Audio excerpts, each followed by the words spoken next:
کر کے یہ کیا گیا تھا خوف پلانے کے لیے، اور انہوں نے زبردستی بدتمیزی کی، یعنی ایک پلان کر کے کہ دہشت پھیلے، یہ اس طرح انہوں نے لوگوں کے گھر توڑے اور گھروں میں گھسے ہیں۔ تب بھی انہوں نے گاڑیاں توڑی، ڈاکٹر یاسمین کی تصویر ہے، وہ گاڑی میں بیٹھی ہے، اس کی گاڑی توڑ رہی ہے پولیس۔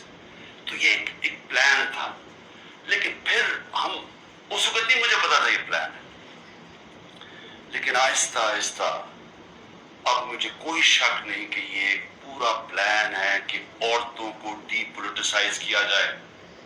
آدھی آبادی جو پاکستان کی ہے اس کو کسی طرح سیاست سے باہر رکھا جائے۔ اس کو دیکھ کے جو مرد ہیں، جو خاوند ہیں، جو باپ ہیں، جو بھائی ہیں، وہ اتنے خوف زدہ ہو جائیں کہ یہ عورتوں سے اتنا ظلم ہوتا ہے، یا عورتوں سے جس طرح کا یہ انہوں نے سلوک کیا ہے جیلوں کے اندر، یا اس سے پہلے جب یہ پرامن احتجاج کر رہے ہیں جس طرح مارا ہے عورتوں کو، تو اتنا ان کو خوف آ جائے کہ وہ عورتوں کو کہیں آپ گھر بیٹھ رہے ہیں، آپ نے سیاست میں شرکت نہیں کی۔ اور اس سے بڑا ظلم کسی معاشرے پہ ہو ہی نہیں سکتا کہ آپ 50% اپنی آبادی کو پولیٹکس سے باہر رکھتے ہیں۔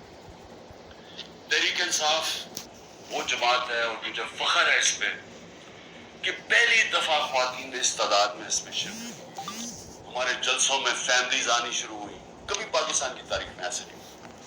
فیملیز، پڑھے لکھے لوگ، غریب سے، پردہ دار خواتین سے، انگلش میڈیم، ہر قسم کی خواتین ہمارے جلسوں کے اندر آئیں اور شرکت کی، اور پھر ایکٹیو ہوئی، اور پھر سوشل میڈیا جب آیا تو اس کے اوپر ایکٹیو ہو گئی خواتین۔ تو میں سمجھتا ہوں کہ اس سے خوشائن چیز ہو ہی نہیں سکتی ایک معاشرے میں۔ اس کا مطلب کہ ایک معاشرہ جاگ گیا ہے، اور جب ایک جاگا ہوا معاشرہ ہے وہی اپنے حقوق لیتا ہے، وہی پھر اسے وہی جمہوریت ہوتی ہے۔ جس جمہوریت کے اندر لوگ نکلتے نہیں ووٹ ڈالنے کے لیے، 15-20% ٹرن آؤٹ ہوتا ہے، وہ جمہوریت تو ہوتی نہیں ہے۔ اس کا مطلب کہ لوگوں کو فرق ہی نہیں پڑتا کون آئے کون جائے، یعنی لوگ ڈی پولیٹیسائز ہو جاتے ہیں۔ اب ہماری تاریخ کیا ہے؟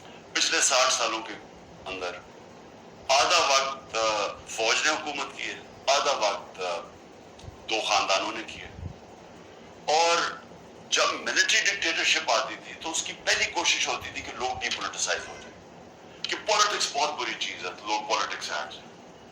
اور وہ اس لیے چاہتے تھے کہ جب ایک لوگ ڈی پولیٹیسائز ہو جاتے ہیں تو اس کا مطلب یہ ہوتا ہے کہ ان